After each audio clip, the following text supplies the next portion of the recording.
Bueno, a todos nuestros invitados, nuestras invitadas en este tercer foro de la Asociación Internacional para el Estudio de la Música Popular en la seccional de América Latina, de IASPON.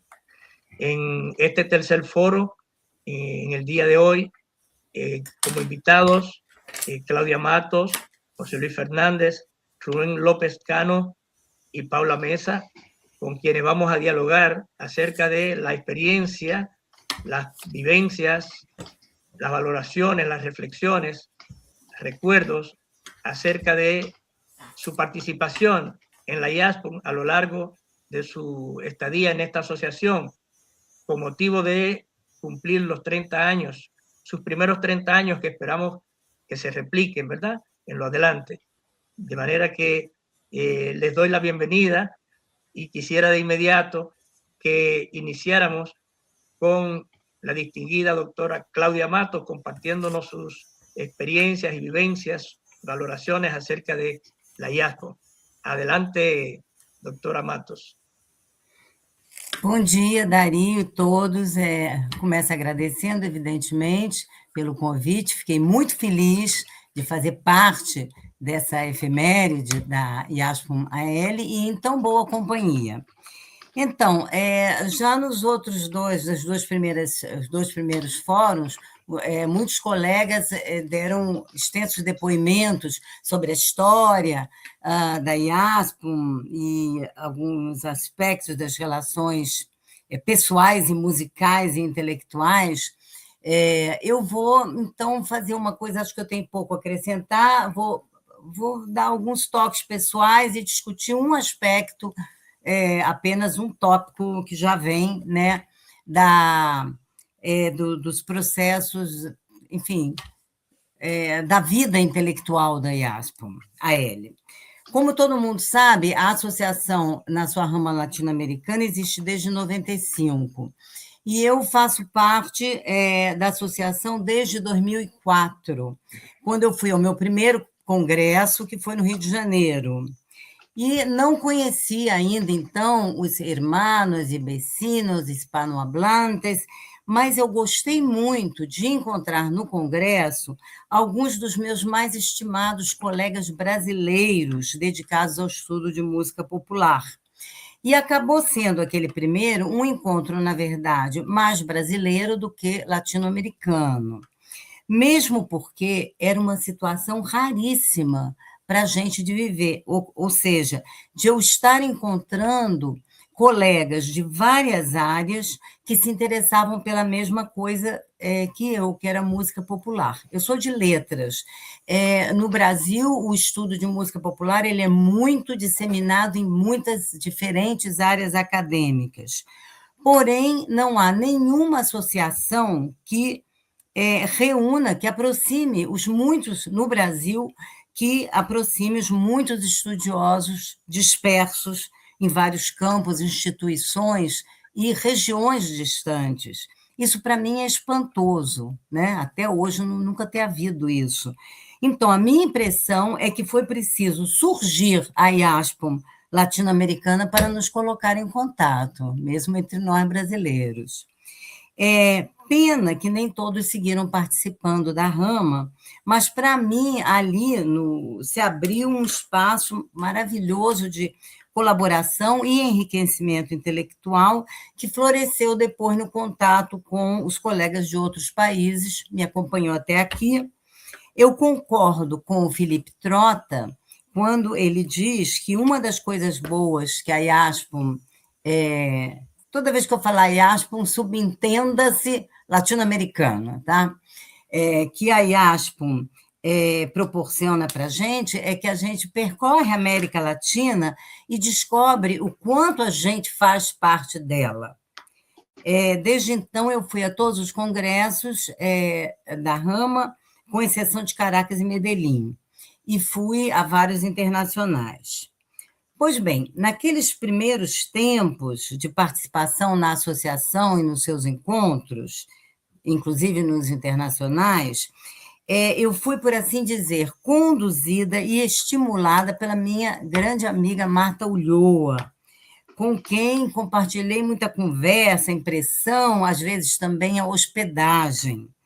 E eu faço questão de dizer que, para mim, a Marta é a cara da minha IASPOM latino-americana, inclusive porque ela sempre me salvou de muitos constrangimentos, e algumas, talvez, condutas inadequadas pelas quais eu peço desculpas, porque é o seguinte, eu sou péssima fisionomista, eu não lembro do rosto das pessoas, eu lembro o que uma pessoa, eu lembro de uma pessoa, lembro o que ela disse, o que ela fez, a impressão que ela me causou, e às vezes o nome dela também está lá, mas o nome não, muitas vezes não casa com o rosto. Então, a Marta sempre me salvava. Quem é ali? E eu preciso dela até hoje para circular no meio do povo dos encontros. Seria uma ingratidão eu não aproveitar essa ocasião para agradecer a ela. Bem, então, eu sou uma pessoa relativamente reservada, e conheci, assim, na IASPOM, muitas pessoas que eu achei muitíssimo interessantes, a pessoa e o trabalho dela. Mas eu me aproximei, por timidez ou mesmo por rabugice, eu me aproximei de poucas. Embora eu nunca tenha deixado de prestar atenção nas pessoas que eu achei interessantes, e são muitas, e nem eu posso deixar de me lembrar, de recordar com alegria e exaltação alguns momentos de fala pública que eu presenciei, de alguém falando publicamente, nas assembleias, principalmente, né? E que ficaram na minha mente, que ressoaram no meu coração e na minha mente, de um modo, assim, com uma inteligência assim, musical, né? Era como algo informado pela música, assim, o brilho que, de repente, determinadas manifestações tomavam em vozes de figuras como Philip Tag, né? Ou o nosso queridíssimo Julio Mendívil, e muitas outras. Tá? Assim mesmo, então, eu sou muito discreta, tive a oportunidade de dar alguma contribuição à vida institucional da associação, e fiz isso com prazer e com empenho. Eu teria citar pouca coisa, tive um período na vice-presidência, de 2016 a 2018, ao lado da presidenta Maria Luísa de la Garza. Eu adorei trabalhar com ela, né? Muito ativa, muito calorosa, muito disposta para a conversa, para o trabalho conjunto. Adorei mesmo. E eu estou feliz que ela vá nos receber em San Cristóbal de las Casas, uma cidadezinha linda, simpática, numa região do México que vale a pena conhecer. Foi para lá que eu escolhi viajar a passeio, depois de participar do Congresso Internacional de 2007, que foi em Cidade do México. Muito bem, fora isso, eu fui coeditora de 2 publicações de atas do Congresso, um trabalho que eu considero muito importante pelo volume, pelo cuidado que exige e que eu valorizo muito. Não importa o quanto ele pontue ou não nos órgãos de fomento acadêmico. Bom, eu já estou aposentada da universidade e, para falar a verdade, eu fui cortando aos poucos meus vínculos com várias instituições acadêmicas de fomento ou similares, CNPq, PAC da UFRJ, a própria Universidade Federal Fluminense, onde eu trabalhei durante uns 35 anos, porque eu cheguei num momento da vida que eu não quero ter que preencher formulários, relatórios, ir a reuniões chatas, não quero lutar por auxílio, bolsa de fomento, nada. Eu só quero fazer minhas pesquisas no meu tempo, satisfazendo as minhas curiosidades e paixões, necessidades intelectuais e comprometimentos sociais. Porém, eu não largo da IASPOM, e especificamente da IASPOM América Latina. Eu acho que é uma associação que tem uma energia especial, com focos de interesse intelectualmente, politicamente genuínos. eu gosto da IASPOM América Latina, inclusive por aqueles motivos que diferenciam muito o meu trabalho dos veios dominantes de trabalho na instituição. Bom, o meu campo de trabalho é a canção, o que eu chamo de linguagens cancionais ou poéticas da palavra cantada. São abordagens que costumam recorrer a ações analíticas, tratam de questões de estilo, significação, recepção, numa estética conjugada dos discursos musical, verbal e vocal. Sempre trabalho nessa coisa assim amarrada. Na verdade, eu encontrei pouca convergência desse interesse com outros estudiosos dentro da associação. Fora dela, sim, eu tenho, enfim, colegas. Isso me deixa um pouco triste, mas eu acho que isso é meio que normal, já vou explicar. O temperamento essa associação, ela tem demonstrado um temperamento marcadamente político, acho, desde sempre, mas que se acentuou nos últimos anos. Esse temperamento, com as manifestações ideológicas e os debates acalorados que ele favorece e alimenta, é um traço distintivo e uma virtude dessa associação. Assim eu entendo. Aqui eu escrevi um texto comprido em que eu analisava muito essas coisas, mas eu cortei porque não ia dar tempo, tá? Então, vou tentar resumir. O engajamento que parece estar no DNA latino-americano da IASPOM foi sendo alimentado desde sempre por uma história complicada, né?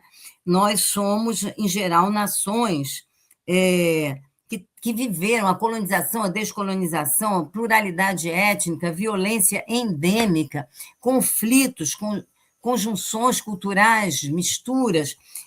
Somos, em geral, nações politicamente conturbadas, cheias de problemas econômicos e sociais, e a política é uma força feroz nessa sequência de regimes ditatoriais e movimentos libertários, extremas direitas e esquerdas, às vezes, meio desorientadas. Enfim, é um quadro que vem desde longe, a que se somam, nos últimos 50 anos, os processos reivindicatórios e revolucionários das lutas, das minorias, das pautas identitárias, principalmente questões raciais e de gênero, né?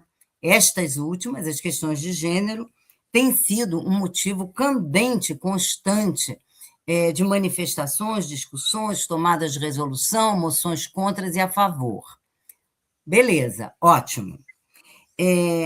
Além disso, a gente lembra que a IASPOM-AL abrange um espaço enorme de 11 nações latino-americanas, mais associados em 9 outras nações não latino-americanas. Então, isso abre um outro viés de exploração na perspectiva histórica e política para estudar música popular, que é a conexão com os lugares de origem, bem como os trânsitos, os deslocamentos, as novas conjunções, as experiências vividas por artistas em diferentes cenários de trabalho. Tudo são situações que demandam um olhar socialmente ativado, tá? Enfim, nós temos muitas razões de estarmos extremamente focados nas questões políticas, grosso modo, que abrangem os aspectos contextuais que informam e condicionam a política, aspectos sociais, históricos, econômicos, tecnológicos, etc. E, no caso das nações latino-americanas, a gente tem tantos e tão constantes problemas em algumas nações, e isso costuma suscitar reações de solidariedade e indignação nos colegas, que são uma coisa bonita de se ver nesta associação. Muito bem, tudo isso, evidentemente, se reflete nas pesquisas, na eleição dos eixos de interesse, na temática dos congressos, na temática dos simpósios. Um olhar retrospectivo sobre os congressos deste século vai constatar a presença cada vez mais dominante desse vetor histórico, contextual, comunicacional, a rigor político, nas abordagens que fazemos do objeto música popular. Desde 2014, pelo menos, os enredos geopolíticos, os contextos socioeconômicos dominaram completamente a nossa pauta. Bom, sem falar dos problemas fora da América Latina, né, no mundo. A gente está mergulhado nesse turbilhão, então está preocupado com isso. Está certo. O lado bom dessa ênfase é a ativação constante e a elaboração do juízo crítico, da capacidade de se indignar, de se associar e, com muita sorte, uma pequena chance de intervir no destino da comunidade humana. O lado ruim, para mim, quer dizer, o que ficou me fazendo falta, é que acabou sobrando muito pouco espaço para explorar outras perspectivas sobre música popular, as quais acionam mais conceitos e preocupação que eu vou chamar de estéticas, por falta de um termo melhor e menos suspeito. Eu sinto falta da abordagem estética, das linguagens, da música.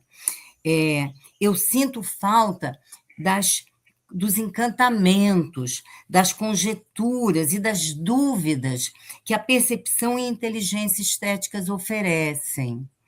E a música popular tem isso de sobra, né, para nos oferecer, para a gente deitar e rolar nela. Ela é tão preciosa. Eu sei que essa minha posição de reclamar disso pode parecer comodista. Se eu sinto falta de espaço para um outro tipo de pesquisa, e eu devo dizer que eu não fui a Medellín porque eu não consegui me encaixar em nenhum simpósio, aí sei, o que eu deveria fazer? Eu deveria tratar de criar esse espaço. Por exemplo, organizando e propondo simpósios mais receptivos para o tipo de questões que eu gostaria de discutir. Eu já fiz isso um par de vezes, mas eu acho que não deu muito certo, foi pouquinha gente. O que não corta, não diminui a minha felicidade de estar nesse meio vivo, que é o da intelectualmente tão vivo, né? E politicamente tão vivo também, que é o da IASPO. Então, para concluir, um outro tópico que eu tinha pensado em comentar, mas vou só tocar porque já passei do tempo para caramba, eu acho, é a presença e a participação de brasileiros na associação. E aí, de certa forma, eu volto ao início da minha fala. Eu quero lastimar que tantos excelentes scholars brasileiros no estudo de música popular não se aproximem da IASPO. E, aliás, frequentemente também sejam ignorados por ela. Da parte do Brasil, eu acho que atrapalha uma injustificável divisão que é praticada aqui de campo entre os estudos de música popular e uma divisão rígida e a etnomusicologia, a qual tem a sua própria associação, que é muito boa, que é a ABET, Associação Brasileira de Etnomusicologia. Mas eu não entendo bem porque são tão separadas, porque, inclusive, tem muito a ver a música popular brasileira praticada na mídia, com a bagagem da chamada música tradicional, né? Quando o Carlos Sandrone, para quem eu quero mais uma vez encaminhar todo o meu carinho e reforçar as palavras de Dario e de Felipe Trota, né?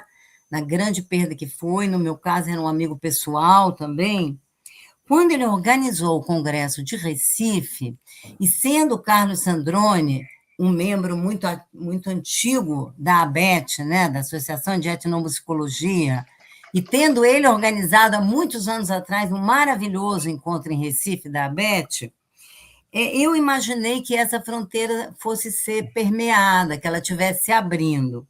Infelizmente, não aconteceu assim, mas eu penso que, em vez de me queixar, eu devo meio que encerrar essa fala com duas coisas. Primeiro, a resolução de tentar atrair para a IASPO, mais sócios brasileiros, pessoas que eu conheço, que são chegadas a mim, que vão poder.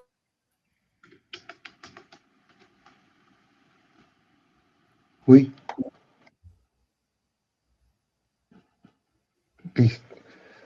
Parece que ocurrió algo con su internet. Pues sí, parece que se congeló, ¿no? Se congeló, parece, ¿no?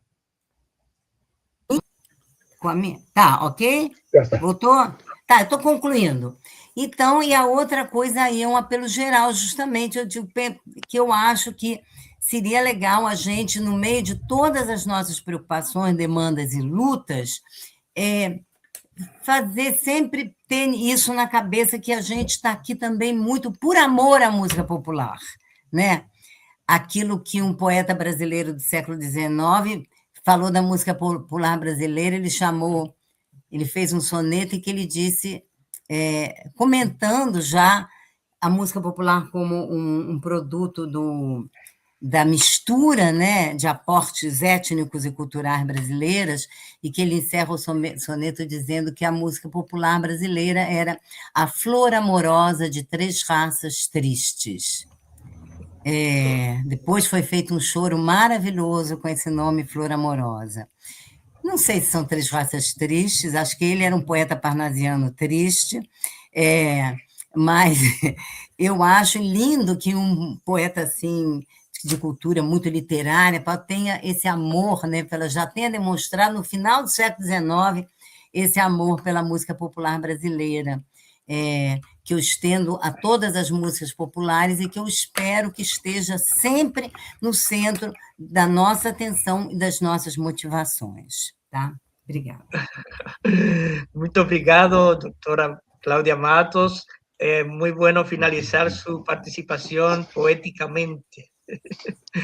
De inmediato quisiera invitar al doctor Rubén López Cano a que, así como la doctora Claudia Matos, nos comparta también sus vivencias, experiencias, recuerdos de esta trayectoria en la diáspora de América Latina. Adelante, bueno, Rubén López Cano. Vale, muchas gracias, Darío. Muchas gracias a todos los compañeros de este panel, esta mesa. Muchas gracias, Claudia, por tu emocionante, interesante introducción. Pues sí, la jazz cumple 30 años y nos estamos haciendo viejos, ¿no? Con ella. Yo estoy en ella a partir del congreso, de los primeros congresos en Cuba, de 2005-2006. Paula seguramente se acuerda mejor cuándo y cómo fue. Y yo lo que quiero compartir es que para mí ha sido un gran descubrimiento y un gran recurso para conectar e intercambiar con todos los colegas y amigos y amigas que están trabajando estos temas en Latinoamérica. Es decir, gracias a la JASPUM, al enorme esfuerzo que hicieron los brasileños en los primeros años que nos contaba Claudia, que decidieron no continuar como una rama en sí misma que Brasil, y a nivel social, cultural, científico, intelectual y musical, no solamente es una rama, no solamente es un mundo, es un cosmos en sí mismo autosuficiente que podría ser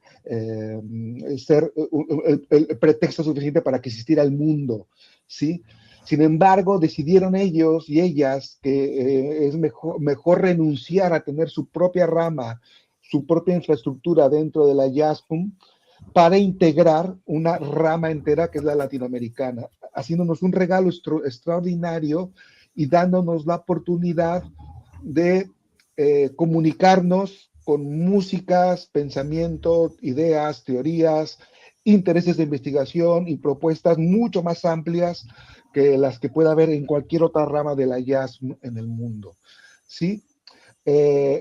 Gracias a esto, bueno, quienes trabajamos estudiando, observando, o que particularmente, que es mi caso, ofreciendo herramientas para pensar la música, para pensar lo que pasa con la música en sociedad, para pensar lo que hacemos con y a través de la música a nivel emocional, a nivel cognitivo, a nivel corporal, a nivel social, pues ¿sí? Nos encontremos con la gente que nos lee, con la gente que leemos, con los problemas y las preocupaciones que tenemos y podamos afinar nuestro trabajo hacia el grupo concreto, al target específico, sí, y objetivo, que va a ser lector, crítico o usuario, usuaria o criticador de nuestro trabajo, ¿no? Eso para mí ha sido un gran logro y una experiencia que jamás había tenido antes, ¿no? Es decir, estar en contacto directo con la gente que produce, que consume, que rearticula, que aplica y que genera los problemas que me interesan. ¿Sí? Esto obviamente se ha traducido en una sinergia, ¿sí? En donde hemos encontrado muchas resortes e inspiraciones y maneras de compartir el trabajo propio y ajeno. Eso ha sido un gran descubrimiento y una gran manera de apropiarnos de tecnologías como son las redes sociales, las listas de comunicación en correo electrónico, ¿sí? La posibilidad de hacer intercambios, encuentros como en donde las distancias físicas no son impedimento para que nos reunamos, pensemos, debatamos, ¿sí? Con con los y las colegas de otros países latinoamericanos.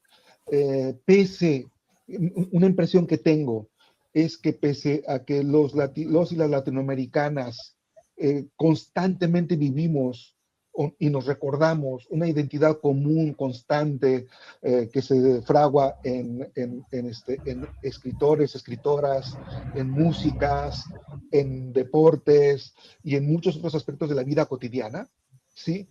Tengo la impresión que pese a eso, que nos vivimos como latinoamericanos, con el derecho de reclamar para nosotras mismas un Cortázar, un Chico Buarque, una Rosario Castellanos, ¿sí?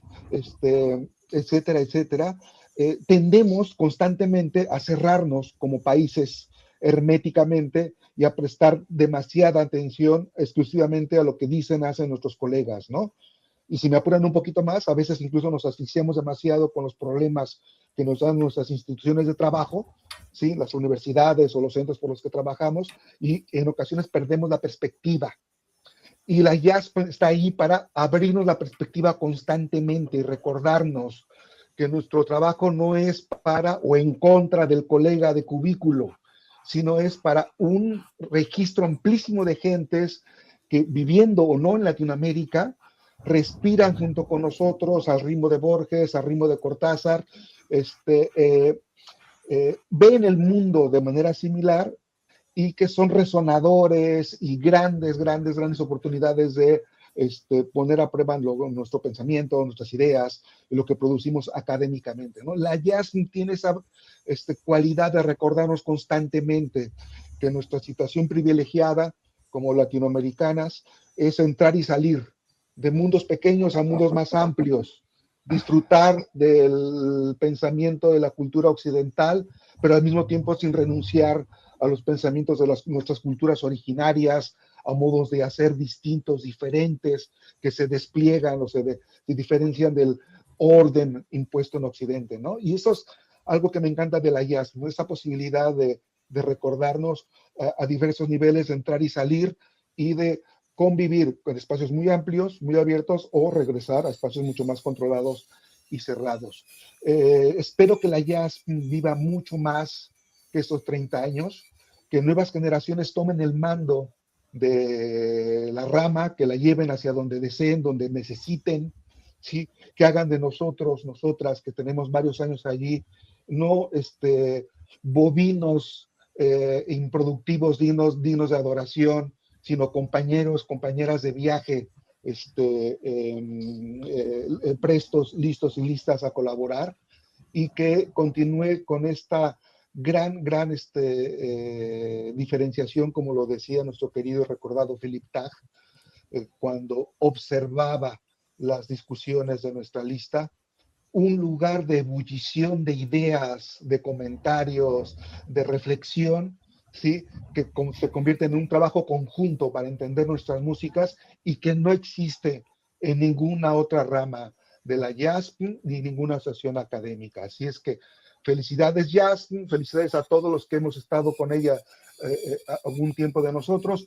Muchas gracias a todas las personas que colaboraron a crear este movimiento y a permitirnos en su momento darle otro impulso para que fuera más democrática, más horizontal, fuera más de los miembros y con mucha esperanza de que las jóvenes generaciones se la apropien también y la lleven hacia el lugar donde ellos creen que está el futuro.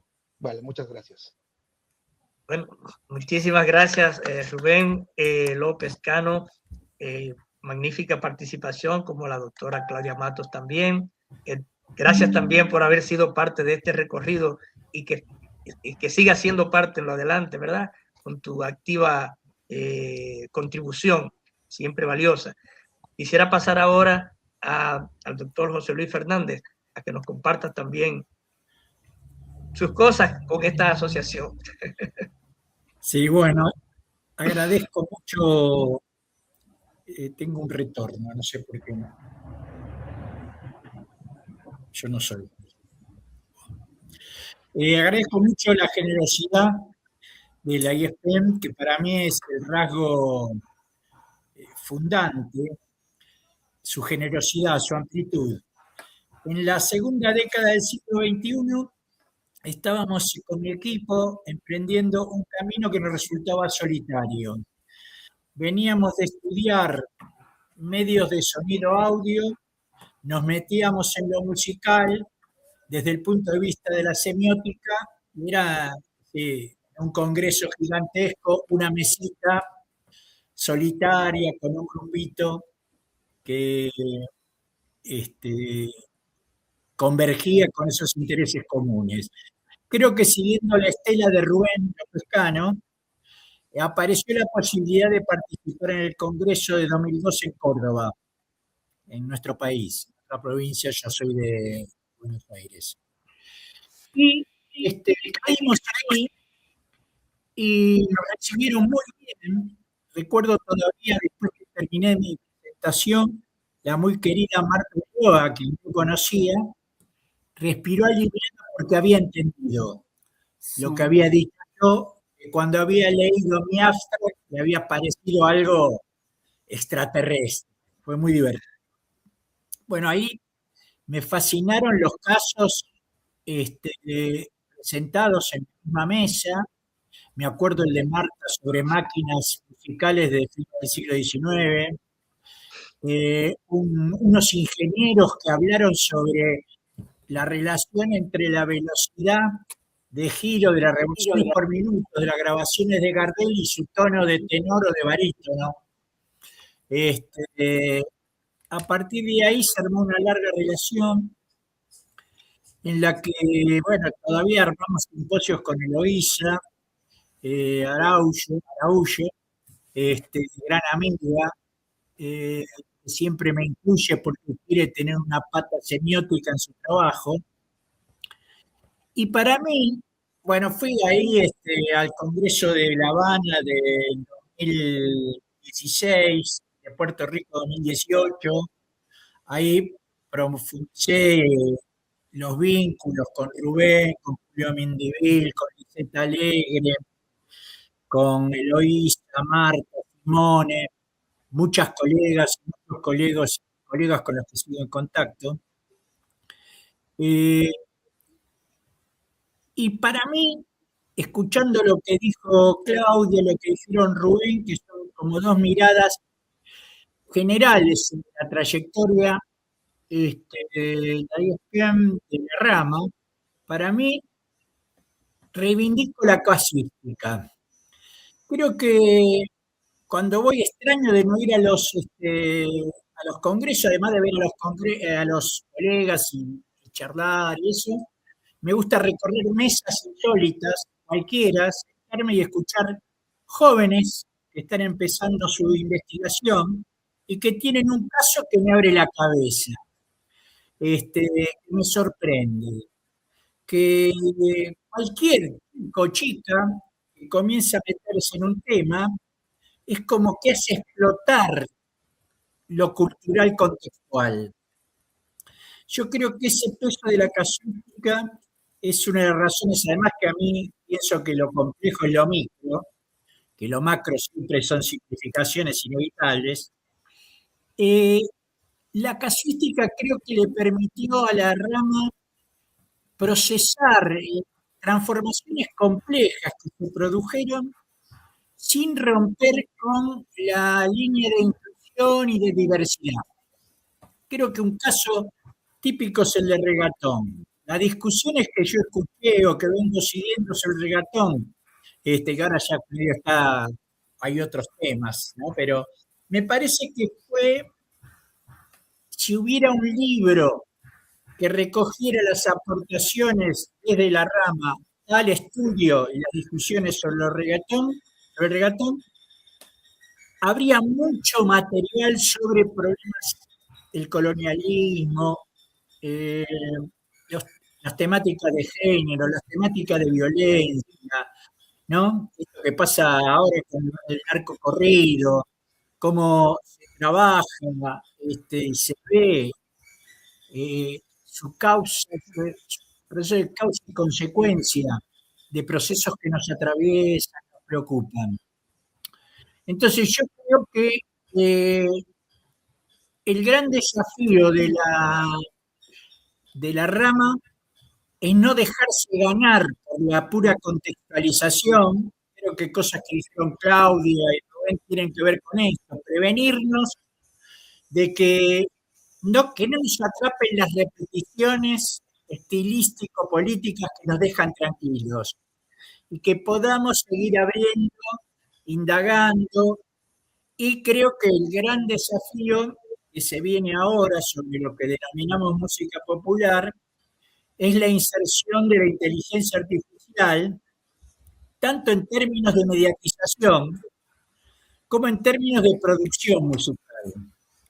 Entonces creo que otra vez, si a mí me dicen cuál es el camino, muchos, pero uno que yo propondría, no empezaría por llamar a conferencias macro sobre las redes sociales, la inteligencia artificial, ¿no? Sino que contribuiría o estimularía la presentación de casuísticas complejas de aplicación de cualquier tipo de la inteligencia artificial, que nunca debe estar separado de lo que encontramos en cada uno de nuestros territorios.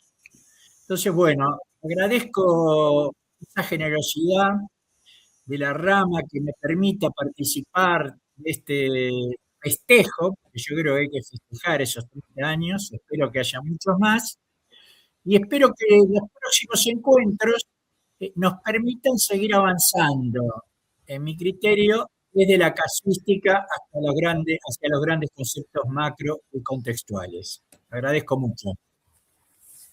Muchísimas gracias, doctor José Luis Fernández. En esa expresión de vivir los próximos 30 años hay que agregar también que podamos nosotros también vivirlos. Viste que hay sorpresas. Bueno, damos la bienvenida ahora a Paula Mesa para que por favor nos comparta sus vivencias, sus valoraciones en la asociación. Hola, buenos días. Bueno, me sumo al agradecimiento por poder compartir este espacio. Y quería, bueno, si podés compartir, Darío, si no, no hay problema y lo vamos pasando porque hay varias cosas para comentar que tenía ganas de hacer en base también al recorrido de estos 3 espacios, ¿no? Este es el tercer encuentro entre personas que compartimos la rama, y en base a esas historias compartidas a mí me gustaría de alguna manera sumar ideas. Primero, entender desde dónde hablo. ¿Quieres que Dale, sí, por favor. Sí, okay. Gracias. Mientras voy comentando. Primero, entender desde dónde hablo. Yo vivo en la ciudad de La Plata, en Argentina. Estudié la carrera de composición, soy compositora, vengo de lo que sería el campo de formación práctica de la música. Yo te voy diciendo cuándo vas avanzando. Gracias.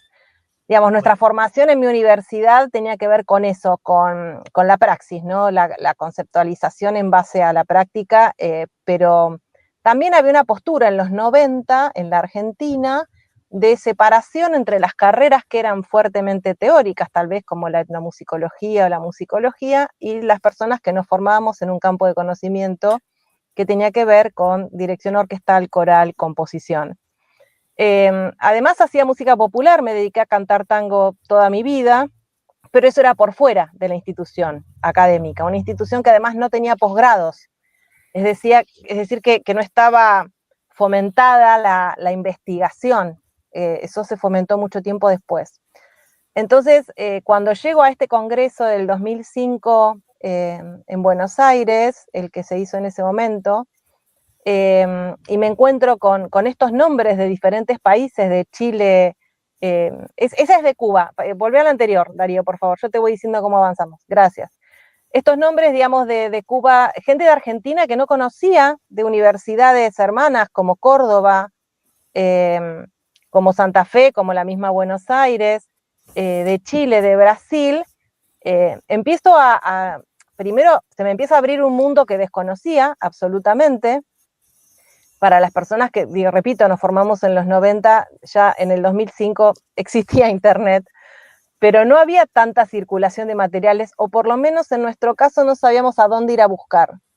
Y siempre valoro este contacto interpersonal que tiene la rama y esta enorme generosidad que tienen los colegas y las colegas que siempre nos brindaron una mano a los que íbamos empezando. Entonces, bueno, a partir de ahí encontré muchas cosas interesantísimas. Por ejemplo, la importancia que tienen nuestras actas, ¿no? Nuestras actas son un lugar que no depende de las líneas editoriales de una publicación, que no depende de la ideología reinante en una institución académica, sino que son actas que surgen de construcción entre pares. Entonces, el nivel de diversidad de miradas y el nivel de libertades en los marcos teóricos que se encuentran en esos trabajos de líneas de investigación, no los encontré en otro espacio. Un lugar en donde yo sentía que podía escribir desde mi espacio, desde mi entorno, desde mi realidad situada en Argentina, pensarme desde Latinoamérica y ser leída por pares y que me recomienden los pares y las personas que leían mis trabajos, que eran mis compañeros y compañeras de la rama, algunas correcciones, siempre lo sentí como un lugar muy fuerte.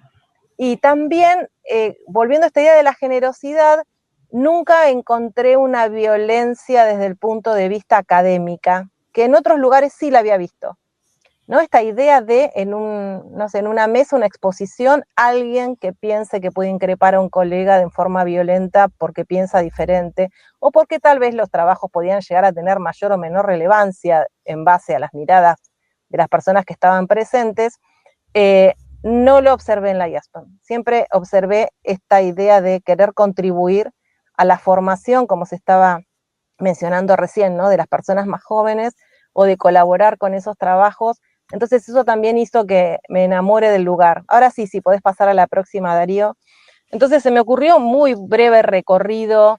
Este es el congreso en Cuba. Justamente en el foro anterior se mencionaban a estos músicos que estoy poniendo yo acá. Bueno, conocer a Chucho Valdés para mí fue increíble, o los muñequitos de Matanzas, bueno, y a todas esas personas que aparecen, ¿no? Digamos, como Cristian, Liliana Hernández, Mercedes Lisca, Rubén, que está hoy acá con nosotros, María Elena de Cuba, Laura Francisca Jordán, Marita Fornaro de Uruguay. Esta idea de poder charlar con personas de otros países que tengan formaciones diferentes, lo interdisciplinario que se da en nuestras ramas, es algo que para mí siempre es una caja de sorpresas, porque también coincido en que voy a las diferentes mesas, me siento y de golpe empiezan a hablarse sobre ciertos marcos teóricos que desconozco desde mi disciplina como compositora o docente de análisis o de música popular, y eso siempre nutre mi trabajo. La próxima también es de Cuba. Darío, ahí, bueno, esas son imágenes muy típicas de nuestros congresos. Ahora sí podemos pasar a la siguiente. Bueno, este es de Venezuela, también un congreso importantísimo donde algunas personas empezamos a pensar lo que decía Claudia recién, que los que nos dedicamos al análisis musical no encontrábamos muchos lugares en donde mostrar nuestros trabajos. Es que, Claudia, vos mencionabas algo con respecto a decir, no sé en dónde poner mi trabajo en algunas de las mesas que se posicionan en un congreso, y a mí me pasó eso, por ejemplo, en Valparaíso, en Chile. Decía, ¿a dónde presento un trabajo en un congreso de música popular cuando hacía más de 20 años que me dedicaba a análisis musical? Entonces ahí empezó de a poquitito a construirse algo que después fue un simposio con el cual participé con Herón. Pasa a la siguiente, por favor.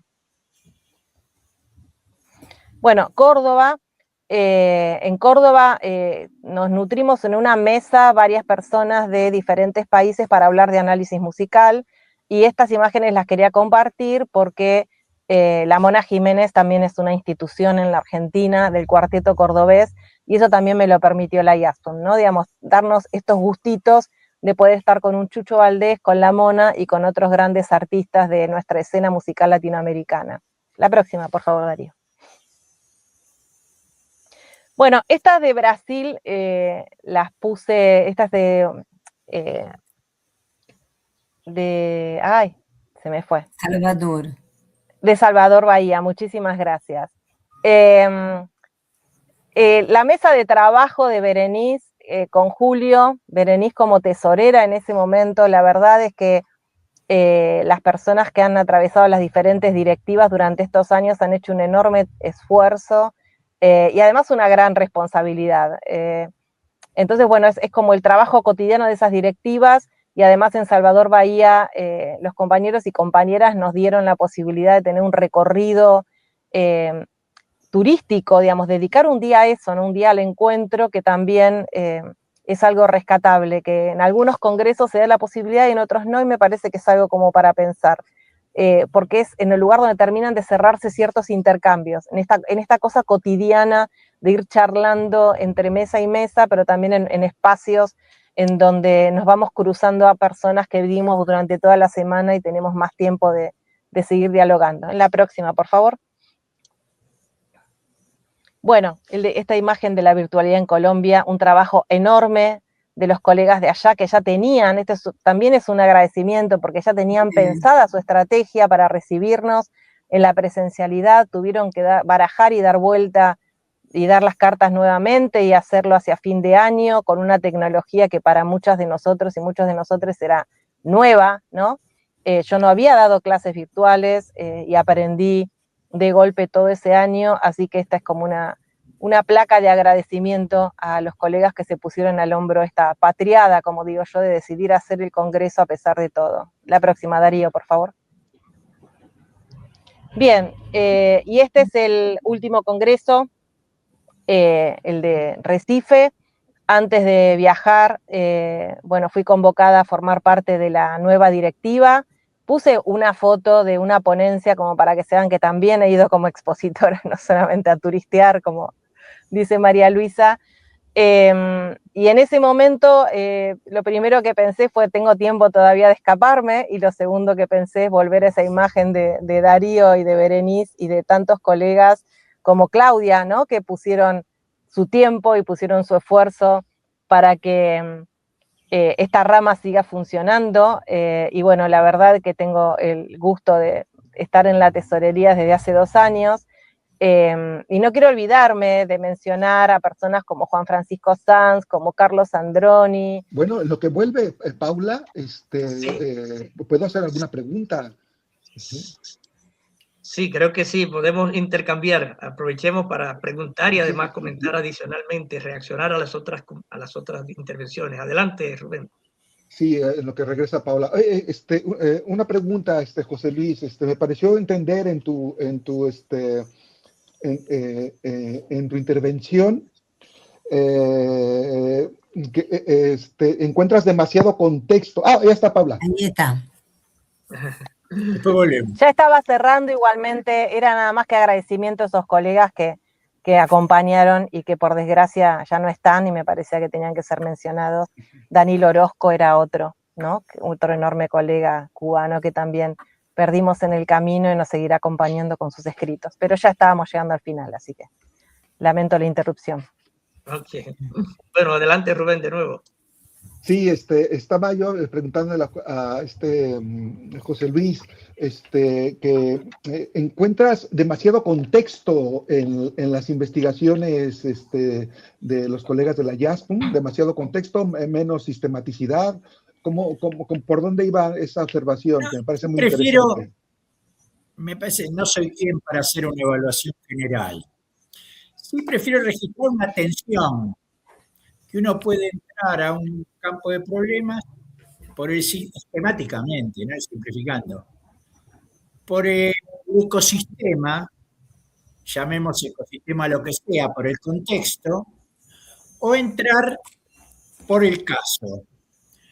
Creo lo que yo registro en el recorrido por los congresos es el privilegio del caso. Después entiendo que en las discusiones generales uno tiene que poner el contexto primero para saber cuál es su posición, dejar en claro que es anticolonialista, que está en contra del patriarcado, que es latinoamericanista. Eso es inevitable en nuestras conversaciones, más que no nos conocemos personalmente. Pero sí digo que mientras nos formamos, por decir así, epistemopolíticamente, en distintas disciplinas, cada caso que estudiamos pone en cuestión esas fronteras. Encontramos usos creativos del colonialismo, encontramos usos alternativos dentro del capitalismo, encontramos patriarcados autocríticos en lugares insólitos o feminismos transgresores de principios generales, cómo se ha discutido temas, por eso traía el tema del gatón, cómo se ha discutido feminismo, por lo menos en mi experiencia. Es muy enriquecedor y muy reivindicador del campo de problemas. Entonces yo no quisiera hacer un sesgo definitivo. Sí, me parece que el sistema académico en general, a pesar de que todas las publicaciones son casuísticas y no las aceptan actualmente, pero parece que en la reflexión general el caso es el momento tonto, débil, simple. Y yo quiero reivindicar, y creo que en eso vamos a estar de acuerdo todos, que cada caso que tomamos pensando, voy a estudiar esto que es sencillo, así puedo publicar un paper pronto, y avanzo en mi carrera, no, siempre estalla, me parece. Eso nada más quería decir. Perdón la extensión. Sí. Gracias, gracias. ¿Alguna reacción, Rubén, a este? No, sí, te entiendo muy bien, te entiendo muy bien. Lo que yo percibo también con esto que dices, José Luis, es que muchas veces, pues bueno, ese tipo de aclaraciones contextuales a veces no son necesarias en el sentido de que si venimos conversando, venimos conociéndonos, sabemos por dónde vamos cada uno de nosotros o nosotras, y en muchas ocasiones también me sucede que a la reivindicación, por ejemplo, decolonial de mi perspectiva, no le sigue un análisis, reflexión que transforme o atraviese cómo estudio el fenómeno, ¿no? El mismo hecho o el solo hecho de haber nacido en Latinoamérica no me hace decolonizador. Muchas veces los propios latinoamericanos somos quienes retransmitimos o insertamos o repetimos actitudes coloniales del mismo modo que yo tenga, sea partidario o que yo practique la diversidad de género, no me hace menos machista. Es decir, que muchas veces esencializamos en que el ser latinoamericano nos hace decolonizadores, el ser mujer o ser practicante de alguna disidencia sexual nos hace críticos con relación al patriarcado imperante, y muchas veces yo no veo que haya una crítica, un esquema formal de análisis que me lleve a ver las cosas de otro modo, ¿no? Y eso es algo que noto mucho, no en nuestra asociación, no en nuestra rama, sino en términos generales, y que se dan muchas cosas implícitas y que no necesariamente están teniendo un lugar orgánico en la manera en que analizamos y entendemos la música, ¿no?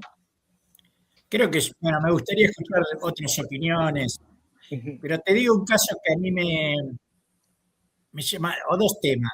Uno, la importancia de centros anticolonialistas en lugares como Ámsterdam o Porto, en lugares imperialistas paradigmáticos, ¿no? Yo creo que eso hay que tener cuidado. Pero me acuerdo que en una de estas mesas que pasé de casualidad, escuché una ponencia que me fascinó sobre especie de personajes rurales mexicanos de ambiente machote, evidentemente gay. Y me interesó mucho eso. Y pregunté, y alguien que estaba ahí me advirtió, alguien que era un joven que hablaba, me advirtió que había que tener cuidado con cómo se le preguntaba a los jóvenes porque se están formando. Entonces me pareció genial esa tensión entre la riqueza de la observación monográfica de un caso y el sistema académico protegiendo su futuro. No, ese tipo de cosas, pero... Yo quería sumar dos cosas. La primera es que la IASPUN, al no estar organizada, más allá de que siempre nos acompañan por instituciones educativas puntuales, también eso genera, creo yo, no sé si decir una libertad de acción, pero sí de alguna manera espacios de interrelación que a mí me resultan más interesantes. Y que con respecto a lo que comentaban acerca del estudio de caso o de los marcos generales de investigación, creo que eso también están los postcongresos, ¿no? Digamos, uno presenta tal vez algo dentro de una mesa, dentro de un grupo, y después está ese postcongreso tan interesante que sigue o a través del correo de la red, de la rama, o a través de mensajes entre personas que nos fuimos encontrando para compartir ciertas experiencias y seguir profundizando con ellas, que yo me acuerdo del grupo que Rubén armaste en su momento acerca de la enseñanza de la metodología de investigación en artes, que estuvimos un tiempo largo intercambiando, también con otro grupo que salió de la IASPUN seguimos con el trabajo sobre música y género, con colegas que conocía ahí, que conocía afuera. Entonces me parece que hay una cuestión que es el congreso y el postcongreso. Y ese postcongreso para mí es muy fuerte y muy significativo, y remarco esta idea de al no estar organizado por una institución educativa, también nos da cierta amplitud y libertad de acción en nuestras decisiones de qué compartir, de qué manera y qué intercambiar.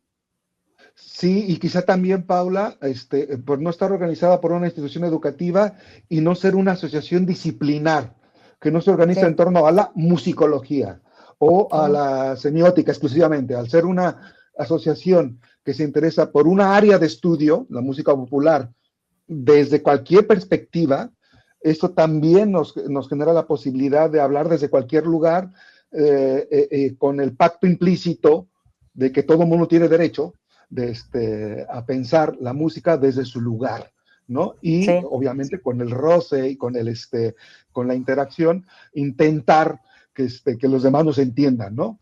Pero eso es muy interesante. Y también subrayo mucho lo que dijiste en tu presentación, Paula, que en la jazz no hemos tenido problemas graves en relación a la violencia en los congresos o en las presentaciones, sobre todo con nuestros miembros más jóvenes, cosa que es muy común, desafortunadamente, verlas en otras asociaciones vinculadas a la música, pero en la jazz siempre ha habido un gran respeto por la persona que expone, incluyendo sobre todo los más jóvenes, y la discusión que se puede dar en muchos niveles, a nivel más privado, lo que sea. Yo creo que es muy, pero muy, muy de resaltar y de agradecer esa qualidade da associação. Eu acho que é uma qualidade grande da IASPON, essa coisa democrática e respeitosa, e o cuidado com isso, né? É uma associação onde a gente se sente bem, eu acho. Que tem essa possibilidade, essa pluralidade, né?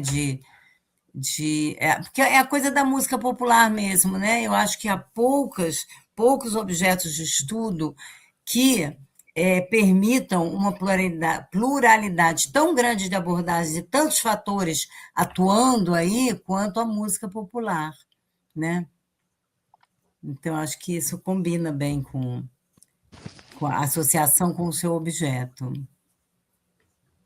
Y eso, las actas, ¿cómo reflejan toda esa dinámica? ¿Cómo se reflejan las actas según lo ven ustedes? Eu concordo muito com o que disse a Paula, que as atas têm essa virtude, né, de oferecer um panorama muito amplo, muito variado e sem, digamos assim, sem muita compartimentalização, né? Muita grade de trabalho. Então, você vê, inclusive, ali, você pode observar também quais são as tendências novas, né? Para onde que o interesse dos jovens pesquisadores está se encaminhando. Eu adorei trabalhar em edição de atas, dá um trabalho terrível, é uma coisa que às vezes não é valorizada, não é nem só a própria edição, é a própria publicação nas atas, porque, pelo menos no Brasil, o que sai, por exemplo, uma comunicação que sai nos anais, né, nas atas de um congresso, isso não pontua muito pouco para os órgãos de fomento, entende? Dá poucos pontos para você conseguir, sei lá, bolsa, isso e aquilo. Pontua muito pouco. Então, houve uma certa, às vezes, uma certa desvalorização das atas por causa disso, mas eu acho fundamental. Eu faço questão de mandar os meus trabalhos. Aí, depois, se você quer que saia num lugar que pontue, aí você faz uma versão maior e manda para outro lugar. Né? Pronto. ¿Qué le parece a José Luis las actas en cuanto a esta dinámica que estamos conversando ahora? Para mí son fuente de consulta. O sea, en el mundo googleador en el que vivimos, siempre me aparece información de actas de las actas que me sorprende. Temas, me acuerdo cuando descubrí el trabajo sobre los gestores en música de Paula Mesa, no sé cuánto, que me sorprendió eso de que hubiera alguien trabajando ese tipo de cosas. Entonces me parece que siempre que pude publicar en las actas, publiqué y veo que siguen vivas esas publicaciones. Sí, creo que las actas son uno de los valores que representan la complejidad, la diversidad disciplinaria y la democracia, por decir así, de la presentación de resultados. Así que sí, es una de las cosas que más valoro de la red. Sí, si me permiten comentar algo, sí. Además de las actas. Adelante, Rubén. Además de las actas, que es ya se ha dicho todo, que es un trabajo fundamental y que hacen un servicio extraordinario, también resaltaría los proyectos editoriales que a través de las discusiones de los miembros de la rama se pueden dar, ¿no? Algunos libros colectivos que hemos hecho a partir de las discusiones de la lista, el de música y discurso que hizo Berenice Corti con con los amigos de Córdoba, con Claudio. Exacto. El trabajo que hicimos en Venezuela o para Venezuela con Juan Francisco Sanz sobre música y estética en Latinoamérica. Y quizá habría que seguir fomentando ese tipo de trabajo, ¿no? Hay que usar más como rama, hacer proyectos vinculados a la revista de la Jazz Internacional, ¿no? Tengo la impresión de que podríamos hacer más, convocar dosieres a la revista de la Jazz o a otras revistas de nuestro entorno para tener más fuerza centrífuga a otros espacios, ¿no? Y, por supuesto, también algo que ya la actual presidencia nos había comentado, el promover más este tipo de encuentros virtuales entre los congresos para hacer simposios, seminarios, adelantar trabajo y compartir adelantos de investigación más allá del congreso, ¿no? Que la rama que sea lo que ha sido siempre un potenciador de nuestro trabajo, un lugar de aprendizaje. Quizá nos falte también tener más repositorios en donde los jóvenes, los y las jóvenes que comienzan a estudiar la música popular encuentren enlaces, ayudas, etcétera, etcétera. Creo que el papel de la rama como catalizador y formador y acompañante en los procesos de investigación de la música popular latinoamericana tiene todavía mucho que dar, mucho que ofrecernos a nuestra comunidad, ¿no? Si me permiten, comento algo ahí, Rubén, muy apropiado lo que acabas de decir. En esta época que estamos en un tiempo y una sociedad multimediática, José Luis hablaba del tema del desafío de la inteligencia artificial, etcétera. Hay una serie de cosas que la rama pues tiene que enfrentar, digamos. Esta idea de compartir a través de estos eventos virtuales entre congreso y congreso es algo que creo que ayudará a alimentar mucho esta dinámica de la que hemos estado hablando, de enriquecimiento permanente, de novedades que puede aportar la rama. O sea que con estos foros que por primera vez se han iniciado con el motivo del tercer aniversario, yo creo que el reto es mantenerlos de manera temática, con foros que nos ayuden a pensar y fortalezcan nuestras discusiones y nuestros abordajes hacia los congresos que después se expresan en las actas. Creo que por ahí anda un poco el reto en esta materia. ¿Qué quisiera decir Paula sobre esto? Sí, yo creo que la cuestión de que los congresos sean bianuales a veces hace que ese periodo entre congreso y congreso podría llegar a estar canalizado también por estos espacios, como decís vos, a través de una temática, de una problemática, a través de encuentros que nos mantengan conectados a pesar de esta distancia, no solamente geográfica, sino bueno, que cada 2 años tener esos encuentros y además darle la posibilidad a todas las personas que no pueden viajar a los congresos de participar de otra manera, ¿no? En otros espacios, más con los problemas económicos que estamos teniendo en nuestros territorios, tener otros modelos de participación, además del presencial, que es muy importante, creo que es algo interesante para pensar. E menores, né? Você ter assim, pequenos encontros menores, mais assim, tematicamente designados ou regionalmente, eu também acho que faz falta. Así, de manera virtual, como lo estamos haciendo, ¿verdad? Esa es una posibilidad. Fácil. ¿Sí? ¿Perdón? Bueno, entendí. Sí. ¿Alguien más quiere agregar algo al finalizar esta grabación, antes de finalizarla? Este es el momento de las últimas palabras. Solo un saludo y el agradecimiento por la generosidad y espero que nos encontremos cuando necesiten, cuando quieran, un encuentro de este tipo que me parece que pueden ser muy productivos sobre temas específicos. Nos vemos pronto. Sí. Gracias. Gracias a todos. Muchas gracias por esta iniciativa y sí, que se sigan organizando actividades de esta naturaleza, además del Congreso, y gracias por el trabajo en la presidencia, que es muy arduo y difícil, y gracias a todos y todas que estuvieron esta mañana compartiendo. Bueno, pues por nuestra parte, agradecido en nombre de la directiva de su colaboración, de su disposición para participar en este foro, de regalarnos su tiempo y espero que podamos pronto encontrarnos, ya no de manera virtual, de manera personal, ¿no? Así que feliz día y nos vemos en la próxima.